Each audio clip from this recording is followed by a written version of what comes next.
동행하기 위해서 우리가 해야 될 첫 번째, 예수님 바라보는 것입니다. 성경은요, 성도의 삶을 달리기 혹은 경주로 비유할 때가 참 많습니다. 먼저 오늘 본문 1절만 보더라도 이렇게 말하죠. 인내로서 우리 앞에 당한 경주를 하며, 경주라고 말합니다. 성도가 살아가는 이 땅의 삶을 경주라고 이야기해요. 또 디모데후서 4장 7절에서 이렇게 말합니다. 나의 달려갈 길을 마치고 믿음을 지켰으니, 성도의 삶을 가리켜 달리기라고 이야기합니다. 그런데 여러분, 우리가 달려가는 인생의 경주 앞에는요, 크게 두 종류의 경주가 있죠. 첫째는 마라톤과 같은 긴 구간을 달려야 되는 이 마라톤 같은 긴 경주가 우리 앞에 놓여 있습니다. 둘째는 장애물을 건너야 되는 허들 경기라고 하죠. 장애물 경기 같은 경주가 우리 앞에 놓여 있습니다. 살다 보면 우리 앞에 참 많은 장애물들이 찾아옵니다.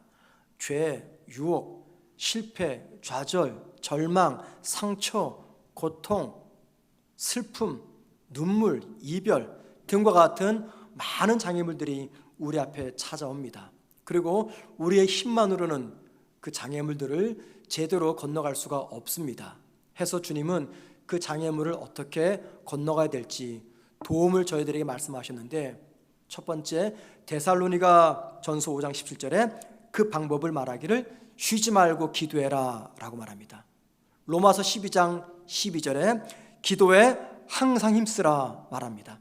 에베소서 6장 18절에 이렇게 말하죠. 항상 성령 안에서 기도하고, 마지막으로 빌립보서 4장 6절입니다. 모든 일에 기도와 간구로 하나님께 아뢰라. 이 외에도 장애물을 건너가기 위해서 기도하라고 말씀하시는 주님의 말씀은 너무나 많습니다. 그 많은 말씀을 시간상 다 열거할 수가 없는 거죠. 자, 그런데 여러분, 제가 방금 4가지 성경 말씀을 읽어드렸는데 여기 공통적으로 등장하는 단어들이 있습니다. 첫째가 뭡니까? 항상, 그리고 쉬지 말고, 그리고 모든 일에. 자, 쉬지 말고, 항상, 모든 일에, 이런 등등의 표현이 뭘 말하는 겁니까? 지속성을 이야기합니다. 지속성. 그러니까는 지속적으로 기도해라. 자, 지속적으로 24시간 기도해라, 이 말은 눈을 감고 24시간 기도해라 그 말이 아닙니다. 그 말은 지속적으로 우리의 기도를 받으시는 대상자이신 주님을 바라봐라 그 말입니다. 눈을 감고 바라보는 것이 아니라 우리의 일상에서 24시간 주님을 지속적으로 바라봐라. 그것이 곧 우리 앞에 놓여있는 인생의 장애물들을 올바로 건너갈 수 있는 방법임을 말씀하고 있습니다. 자, 그래서 오늘 본문 2절에서는요 이런 말씀을 들려줍니다. 믿음의 주여 또 온전케 하시는 이인 예수를 바라보자 라고 말합니다. 여기 예수를 바라보자 라고 할 때 그냥 단순히 바라보는, 영어로 looking at이 아닙니다. 이 바라보다 그 말은요 시선을 고정시키다, 그러니까 fixing on입니다. 시선을 고정시켜라 그 말이에요. 시선을 고정시켜라. 자, 여러분, 왜 예수님께 시선을 고정시켜라 말씀하는 이 말씀이 히브리서 12장 2절에 기록되어 있을까요? 이 말씀의 의미를 더 확연히 알기 위해서는 그 앞에 어떤 말씀이 있는가를 우리가 봐야 됩니다. 그 앞에 히브리서 11장이 기록되어 있습니다. 자, 히브리서 11장은요 숱한 장애물들을 극복하며 살았던 신앙의 선진들의 믿음의 이야기가 기록되어 있습니다. 이 신앙의 인물들의 이야기에 나타나는 공통점이 하나 있는데, 그들 모두가 다 인생의 장애물을 건너갈 때 그들 모두가 다 하나님을 바라보았다는 겁니다. 하나님께 시선을 고정시키고 하나님을 바라본 것, 이것이 히브리서 11장에 기록되어 있는 모든 신앙의 인물들의 공통점입니다. 자, 그래서 여러분 11장에서 각 신앙의 인물들을 소개할 때마다 그 앞에 뭐가 따라 나오냐면 믿음으로라는 표현입니다. 믿음으로. 히브리서 11장에는 믿음으로라는 표현이 무려 21번이 기록되어 있습니다. 히브리서 11장은 전체 40절로 되어 있어요. 40절로 되어 있는데 믿음으로라는 표현이 21번 나온다. 그 말은 2절에 한 번씩 믿음으로라는 표현이 기록되어 있다 그 말입니다. 자, 그리고 히브리서 11장에서 믿음으로라는 것을 설명할 때 믿음이란 무엇이냐? 하나님을 바라보며 하나님과 동행했던 삶, 그게 바로 믿음으로 살았던 삶이라고 이야기합니다. 자, 따라서 히브리서 11장은요, 예수님 바라보고 예수님과 동행했던 사람들의 이야기가 기록되어 있습니다. 히브리서 11장은 하나님 바라보고 하나님과 동행했던 사람들의 이야기를 기록해내온 성경입니다.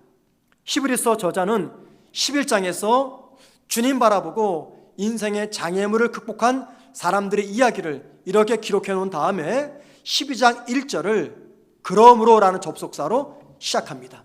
그러므로. 자, 그러니까는 11장과 12장을 연결하면서 저자는 무엇을 말하고 싶었을까요? 히브리서 11장에서 믿음의 선진들이 하나님 바라보고 주님 바라보고 주님과 동행하면서 믿음의 삶을 살았고 장애물을 건넜듯이 오늘 우리 성도들도 주님 바라보며 믿음의 삶을 살아갈 때 만나는 삶의 장애물들을 극복해야 된다라는 것을 말하고 있는 것이죠. 자, 그런 의미에서 이 모든 말씀들을 종합해서 들려주는 이야기가 오늘 본문 2절 말씀입니다. 2절 말씀, 마라톤과 같은 우리의 인생길, 장애물을 건너야 되는 우리의 고달픈 인생길 속에서 주님 바라보고 그 장애물을 무사히 건너가라 라고 권면하고 있는 것입니다. 주님께 시선을 고정시키고 좌우 보지 말고 세상 보지 말고 주님 한 분 바라보면서 마라톤과 같은 장애물 경기와 같은 인생길을 달려가라고 권면하고 있는 말씀입니다. 자, 여러분, 우리가 주님을 바라본다고 할 때 우리가 어떤 주님을 바라보게 될까요? 우리가 어떤 주님을 바라보게 됩니까? 이 땅에서 하나님 바라보고 하나님과 동행했던 주님을 바라보게 됩니다. 하나님 아들로서 십자가의 고통과 죽음을 당할 때 모든 수치를 참으셨던 주님을 바라보게 됩니다. 사람들에 의해서 죽음과 고통을 당하실 때 그 인간들의 죄를 용서하신 주님의 모습을 보게 됩니다.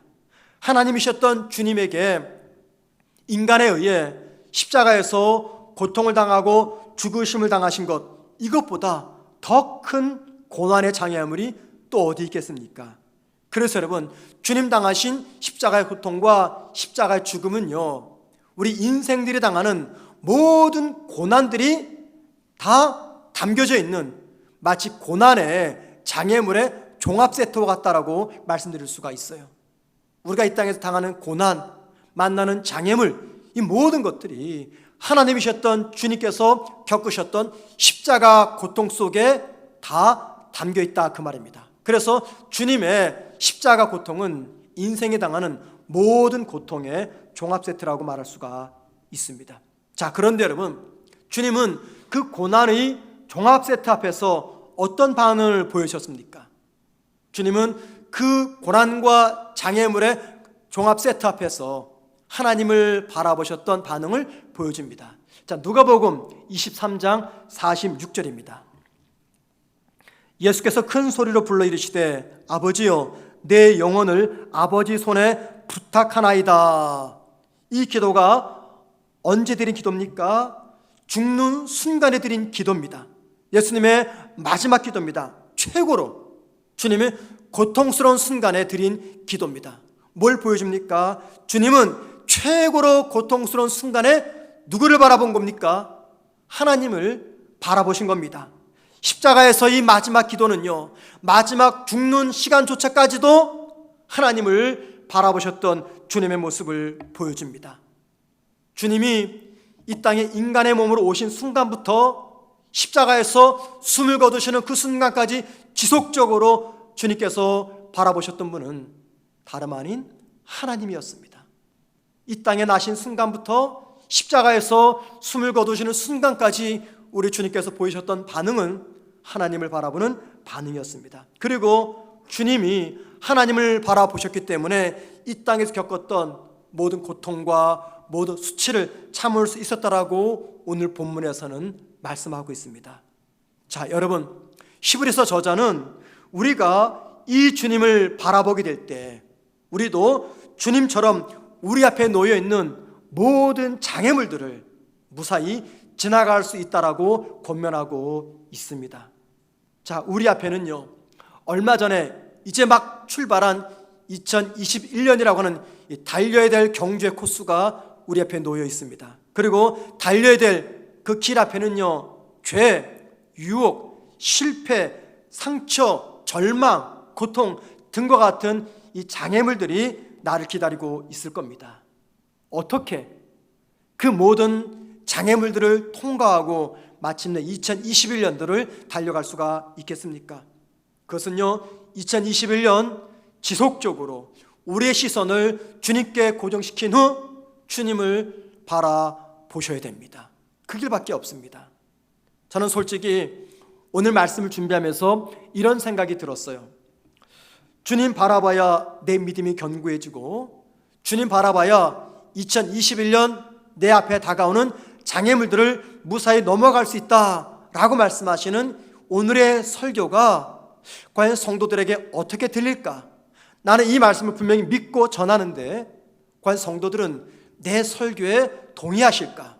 아니, 하나님 말씀에 동의할까? 그런 생각이 솔직히 들었습니다. 왜냐하면 주님 바라보는 것이 모든 문제 해결을 위한 실제적인 방법처럼 느껴지지가 않기 때문입니다. 여러분, 그렇지 않습니까? 우리 앞에 수많은 고난의 아픔들이 찾아옵니다.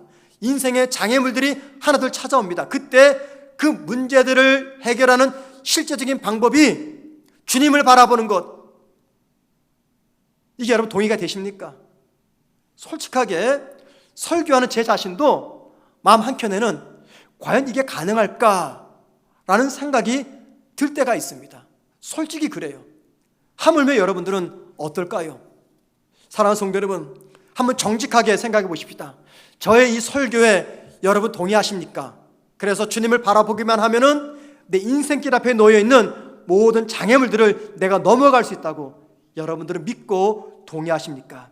자, 만약에 동의하지 않는다면 그분들은 열애입니다.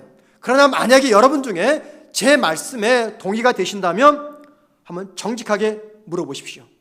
그러면은 나는 과연 지속적으로 주님과 동행하고 있는가? 나는 지속적으로 주님을 바라보고 있는가? 하루 24시간 시간 속에서 나는 얼마나 우리 주님을 바라보면서 주님과 동행하고 있는가라는 겁니다. 우리가 주님 바라보지 않는 것이 문제이지, 주님 바라보게 되면 많은 부분이 달라지게 됩니다. 예를 들면 죄의 유혹 앞에서 주님 바라보면은 쉽게 무너지지 않습니다. 삶의 고난의 파도가 몰려옵니다. 그때 주님 바라보게 되면 불안하지 않고 평안을 느끼며 견고해집니다. 나의 본능을 따라 말하고 싶고 행동하고 싶을 때 주님 바라보게 되면요, 매사에 절제하고 참게 됩니다. 두려움과 염려가 되는 그 상황 속에서 내가 주님을 바라보게 되면 여러분, 내 마음속에 기쁨이 넘치고 감사 고백이 터져나옵니다. 그 이유는요, 우리 앞에 놓여있는 이 장애물들이 감당할 만하거나 또는 만만해서가 아닙니다. 모든 문제의 해결자이신 우리 주님을 내가 바라보고 그 주님과 동행하고 있기 때문입니다.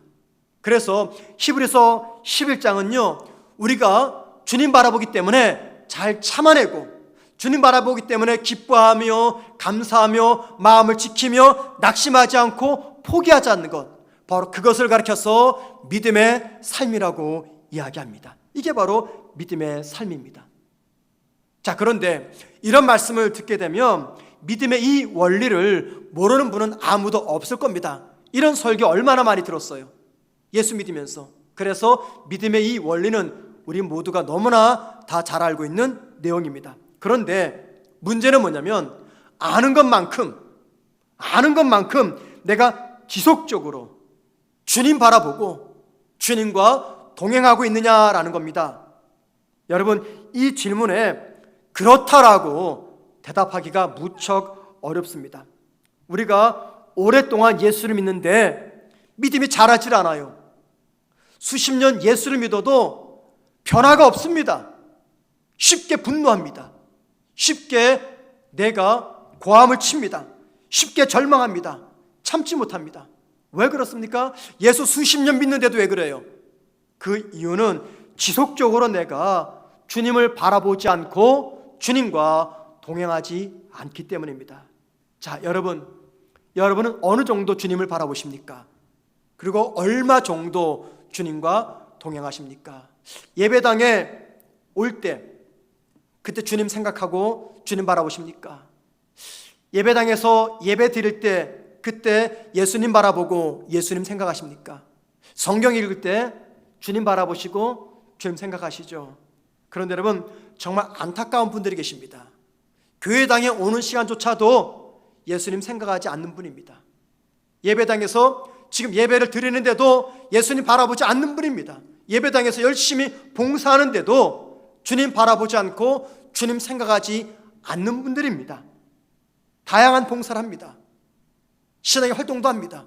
그런데 주님은 바라보지 않아요. 그러다 보니까는 봉사하면서 내 분노가 바깥으로 표출이 되고 믿음 생활하면서 사람을 미워하고 하나님이 원하지 않는 활동들을 하게 되는 것이죠. 여러분, 목사는요, 하루 24시간 중 잠자는 시간만 빼놓고 대부분의 시간은 교회 생각, 목회 생각입니다. 여러분이 믿을지 안 믿을지 모르겠지만 목사는 그렇습니다. 잠자는 시간 빼놓고 밥을 먹든 여행을 가든 운전하든 머릿속에는 온통 교회와 목회 생각으로 가득 차 있습니다. 자, 그런데 목회가 너무 바빠가지고 주님을 바라보지 못합니다. 목사가 믿음 좋은 목사가 아닙니다. 목회 잘하고 설교도 잘합니다. 그래서 유명세 탔습니다. 그래서 많은 사람들이 나를 알아주고 유명합니다. 그런데도 주님 바라보지 않으면 그 목사는 믿음 좋은 목사가 아닙니다. 여러분, 우리의 믿음은 언제나 주님을 바라보는 시간과 비례합니다. 우린 언제 주님을 바라봅니까? 내 삶에 심각한 문제가 찾아왔을 때 주님 바라보죠. 병원에서 의사로부터 뜻하지 않은 병 진단을 받게 되면 우리 그 순간 즉시 주님을 바라봅니다. 그리고 문제가 다 해결되면 더 이상 주님을 바라보지 않습니다. 문제가 발생했을 때만이라도 주님 바라보는 거 정말 귀합니다. 왜냐하면 심각한 문제가 발생했어도 주님을 바라보지 않는 분들이 의외로 많기 때문입니다. 그런데 여러분, 문제가 발생했을 때만 주님 바라보게 되면 우리 믿음은 결코 깊어지지 않습니다. 왜냐하면 믿음은요, 주님 바라보는 시간과 비례하기 때문입니다. 살다 보면은 우리 앞에 크고 작은 많은 문제들이 찾아옵니다. 그 문제들을 처리하는 가장 지혜로운 방법이 무엇일까? 그것은요, 그 문제를 바라보고 생각하기 전에 먼저 주님을 바라보는 것입니다. 자, 주님 바라보기 전에 문제를 바라보면은 문제가 보여요. 그리고 그 문제 앞에서 내가 막 주저앉고 맙니다. 그러나 문제가 있지만 그 문제를 바라보기 전에 우리 주님을 먼저 바라보게 되면요, 놀라운 변화가 생깁니다. 문제가 사라지는 게 아니에요. 문제는 똑같이 있지만 문제를 바라보는 나의 시선이 달라집니다. 그리고 어떻게 그 문제를 처리하는 것이 지혜로운 방법인지 알게 됩니다. 그래서 지혜로운 성도는요, 장애물이 나타나면 장애물을 먼저 보지 않고 우리 주님을 먼저 바라봅니다. 우리 주님이 그러셨어요. 우리 주님이 십자가에 달려 고통 속에 죽어가십니다. 그랬더니 십자가 아래에 있었던 많은 사람들이 죽어가는 예수님에게 깐죽거리면서 비웃습니다. 야, 네가 메시아냐? 네가 왕이냐? 한번 내려와 봐라. 내려와서 네 스스로를 구원하고 네가 메시아임을 입증해라. 네 자신도 구원하지 못하면서 무슨 세상을 구하겠다고? 네가 진짜 메시아 맞냐? 막 깐죽거리면서 비웃습니다. 자, 여러분, 그럴 때 여러분 같으면 어떻게 하시겠습니까? 지금 나는 저 인간들 때문에 고통 속에 죽어가는데 그 인간들이 아래에서 나를 비웃고 조롱합니다. 여러분 어떻게 하시겠어요? 저 같으면 펄짝 십자가를 뛰어 내릴 겁니다. 내려가지고 그 모여서 조롱하는 사람들 돌아다니면서 싸대기를 한 대씩 다 때릴 겁니다. 그러고 다시 십자가로 올라갈 거예요. 속 시원하게. 그러면 그 장면 바라보는 제자들 얼마나 속이 시원할까요? 저는 그럴 것 같아요. 그런데 주님은 그러지 않았습니다. 그렇게 하지 않은 이유가 뭔지 아십니까? 모욕과 고통을 당하는 그 순간 비웃는 사람들을 본 게 아니에요. 누구 보셨어요? 하나님 보셨습니다. 하나님. 이게 바로 믿음이라는 것입니다.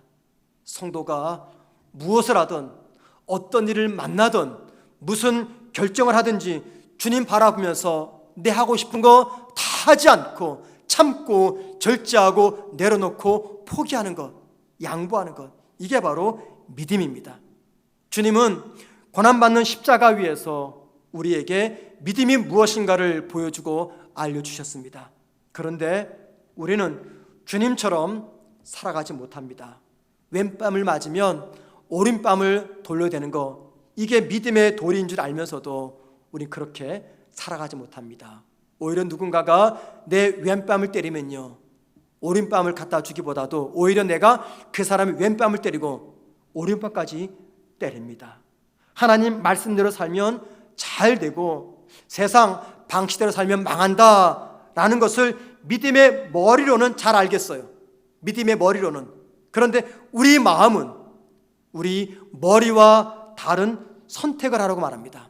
그래서 하나님 말씀대로 살면 망하고 세상 방식대로 살면 성공한다라는 이 마음의 소리를 따라서 우리는 살아가려고 합니다. 여러분, 왜 잘 알고 있는데도 아는 것대로 살지 못합니까?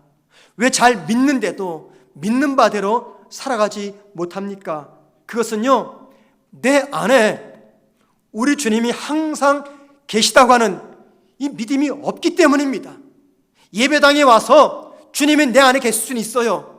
그런데 예배당 밖에서는요, 가정에서는, 직장에서는, 사업장에서는 주님이 내 안에 계시지 않습니다. 계시지 않으니까는 주님 바라보지 않는 거죠. 주님 바라보지 않으니까 주님과 동행하지 않는 거죠. 이게 우리의 문제라는 것입니다. 여러분, 현대인들이 가장 두려워하는 질병 중에 암이라는 것이 있죠. 현대인들이 가장 두려워하는 질병입니다. 이 암 진단을 받은 분들에게는요, 공통점이 하나 있어요. 그건 변화입니다. 변화. 암 진단을 받게 되면 그 순간부터 다 변합니다. 제일 먼저 뭐가 변해요? 식단이 변합니다. 생활 습관이 변합니다. 대인관계가 변하고요, 취미생활이 변하고요, 마음가짐이 변하고 믿음도 변하고 모든 게 다 변합니다. 일단 암만 들어오면, 암이라고 하는 종양이 내 몸에 들어오게 되면 모든 게 바뀝니다. 자, 여러분, 암이 내 안에 들어와서도 내가 다 바뀌는데, 생명의 주님께서 내 안에 들어오셨는데 왜 나는 바뀌지 않는 것입니까? 암에 걸린 분들은요, 24시간 암 생각만 한다고 합니다. 그렇겠죠. 이 몸속에 지금 시한폭탄을 품고 있으니까 24시간 암만 생각한대요. 암만 생각하는 그 사람들. 그런데 우리는 생명의 근원이시고 창조주이신 하나님이, 주님이 내 안에 들어와 계시는데 우리 그 주님을 24시간 생각하지 못하고 있습니다. 자, 그러니까요, 예수 믿어도 변하지 않는 것이고 예수 믿어도 성숙해지지 않는 것입니다.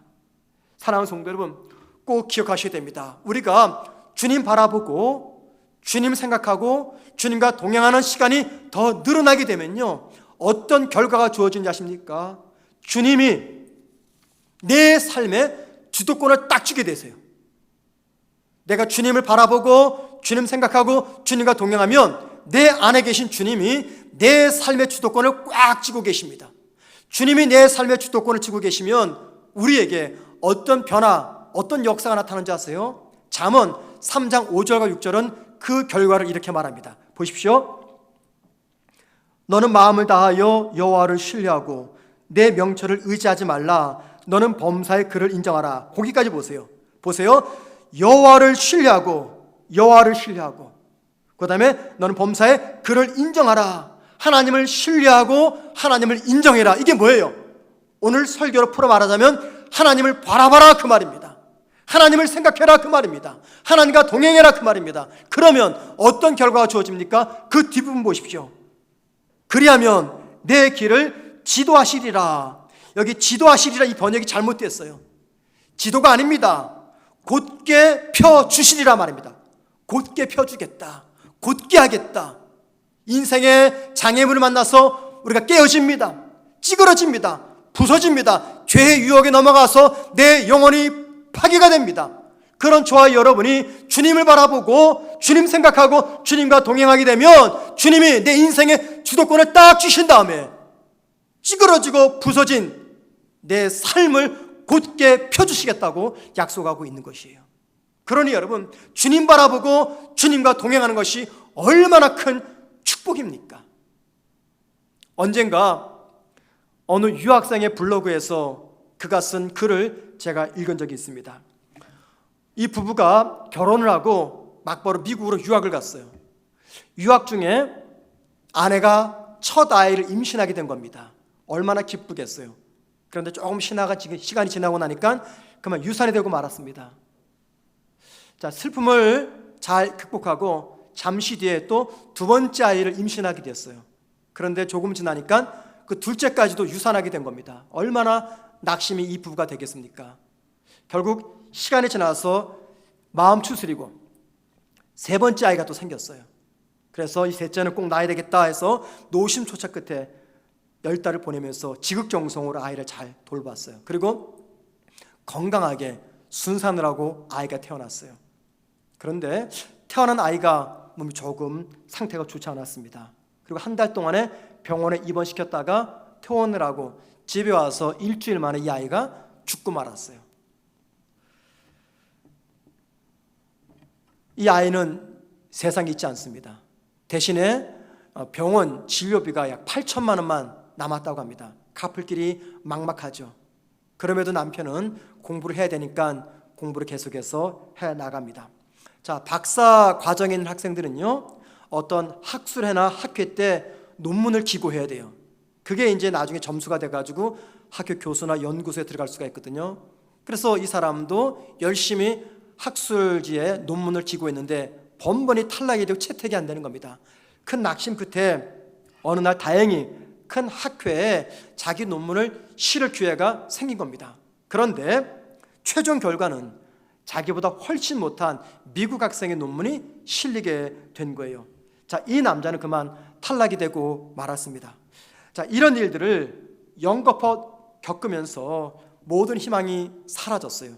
3번씩이나 2번 유산이 되고 아이는 죽고 학술지에 논문 기고는 계속 탈락이 되고 그러면서 아무것도 하고 싶지 않은 무기력증에 빠지게 된 거죠. 게다가 수시로 죽은 아이가 생각이 나니까 두 부부가 우는 시간들이 많아졌다고 합니다. 자기 친구들은 이미 다 학위를 받아가지고 대학교에 교수로 가든지 연구소에 연구원으로 잘 나가고 있는데 자기만 지금도 이러고 있다는 신세를 타령하는 그러한 글을 썼어요. 자, 이분이 글 마지막에 이런 글을 실었습니다. 이렇게 일부러 길을 막고 있는 게 하나님이 하는 일입니까?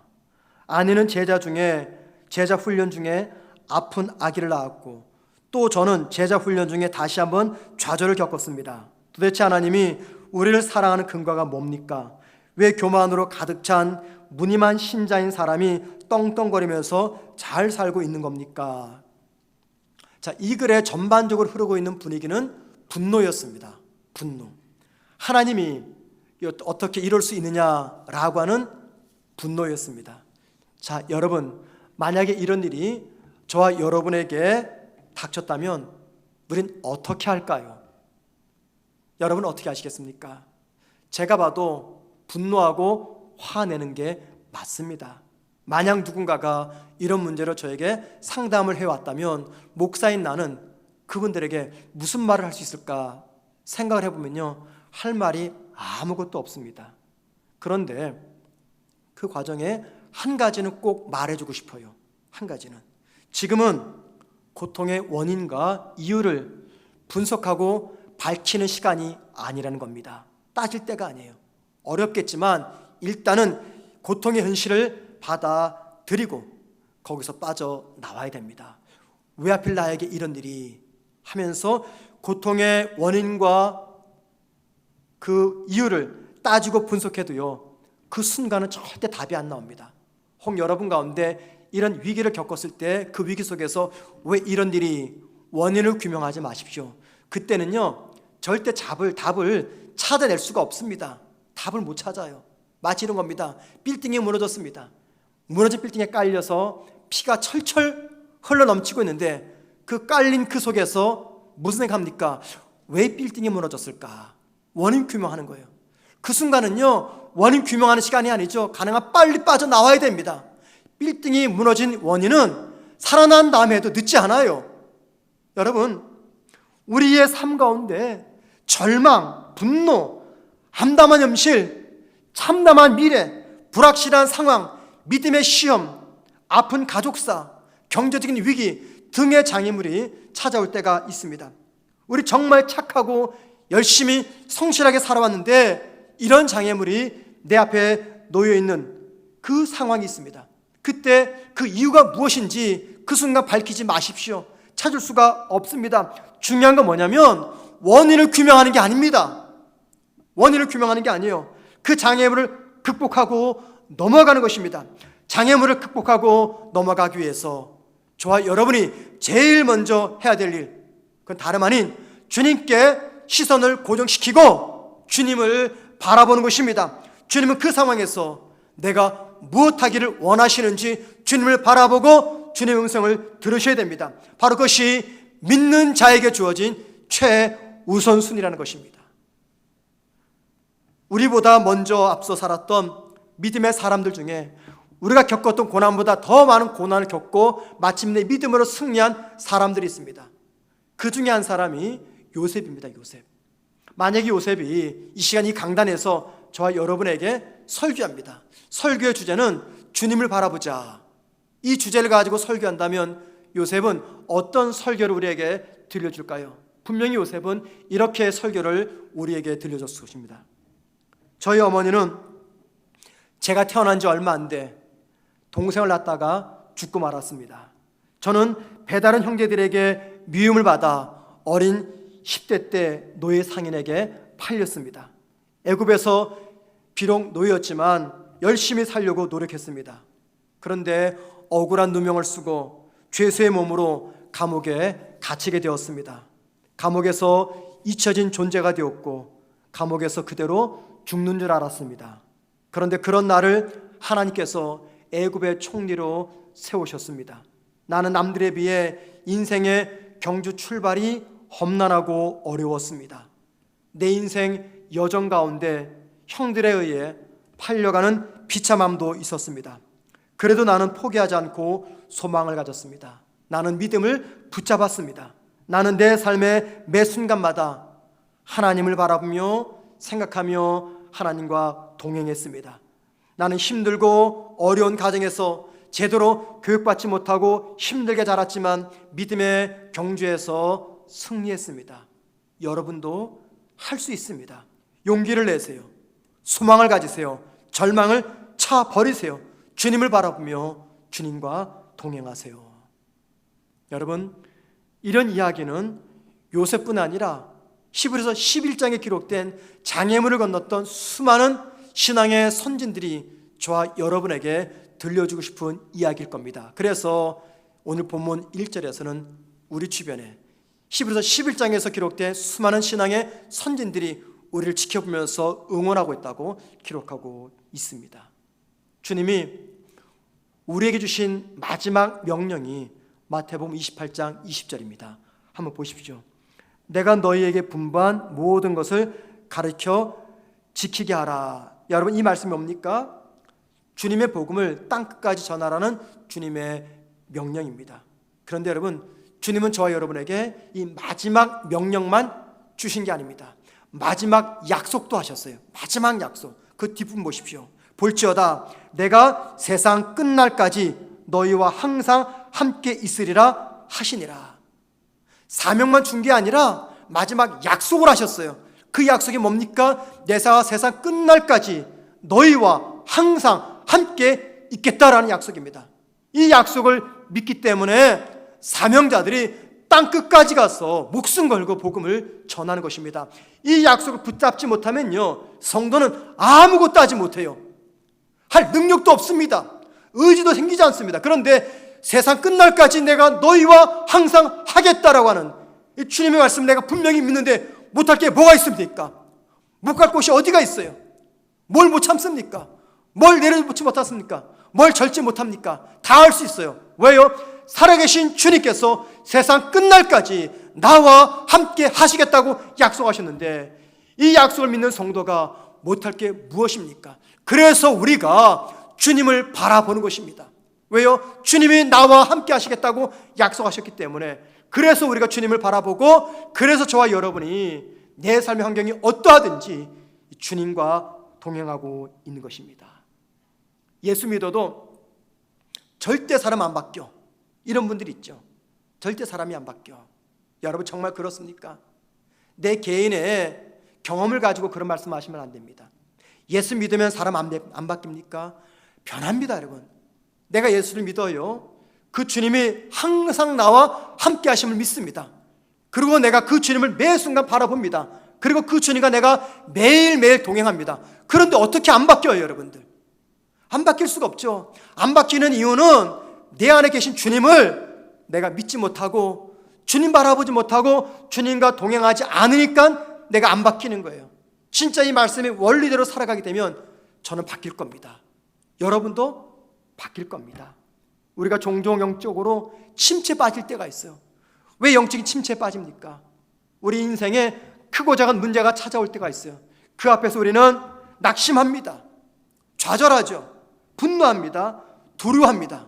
왜 그렇습니까? 왜 영적 침체에 빠지고 작은 일 앞에서 분노하고 절망하고 두려워합니까? 그것은 세상 끝날까지 나와 항상 함께 하신다는 이 주님을 내가 믿지 않기 때문이에요.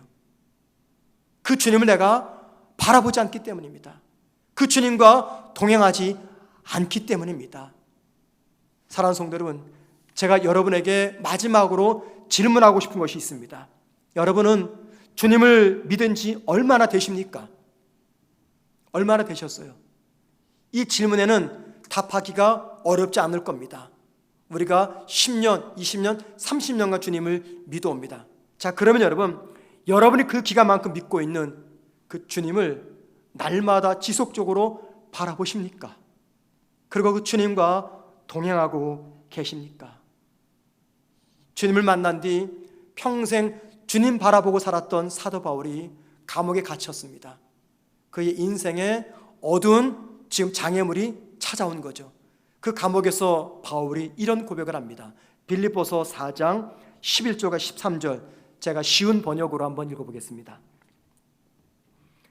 내가 무엇이 부족해서 하는 말이 아닙니다. 나는 가진 것에 만족하는 법을 배웠습니다. 나는 가진 것이 없이 사는 법도 알고 풍족함에 대처하는 법도 압니다. 나는 배부르든 굶주리든 풍족하든 가진 것이 없든 어떤 상황에서도 살 수 있는 비결을 배웠습니다. 바로 이것입니다. 내게 능력 주시는 주님 안에서 나는 모든 것을 할 힘이 있습니다. 여러분, 이 고백은요, 평생 주님 바라보고 주님과 동행했던 바울의 고백입니다. 2021년 우리 앞에 달려야 될 경제의 길에 놓여 있습니다. 먼 길, 긴 마라톤입니다. 장애물을 건너야 될 장애물 경기입니다. 그 장애물 때문에 저와 여러분 깨질 겁니다. 부서질 거예요. 찌그러질 겁니다. 죄의 유혹 앞에서 우리는 마음을 찢는 고통도 경험하게 될 것입니다. 그런데 여러분, 깨지고 부서지고 상처나는 그 상황 속에서 주님 바라보게 되면, 주님과 동행하게 되면 주님이 깨어지고 부서진 우리의 삶을 곧게 펴주십니다. 곧게 펴주실 뿐만이 아니라 이 세상에서 믿음으로 살았던 고난의 삶의 흔적이 영광의 흔적이 되도록 바꾸어 주실 겁니다. 그리할 때 저와 여러분은 오늘 본문에서 바울이 남긴 이 고백을 할 수가 있는 것이죠. 사랑하는 성도 여러분, 2021년 내 마음껏 예전처럼 신앙생활하지 못하고 마음대로 예배당하지 못한다고 해서 주님이 우리를 떠난 것이 아닙니다. 주님은 내 안에서 나와 함께 하시겠다고 약속하셨어요. 그 주님을 바라보십시다. 그 주님과 동행하십시다. 그리하여 바울이 드린 이 고백이 저와 여러분의 고백이 되기를 주님의 이름으로 축원을 드립니다. 말씀 기억하면서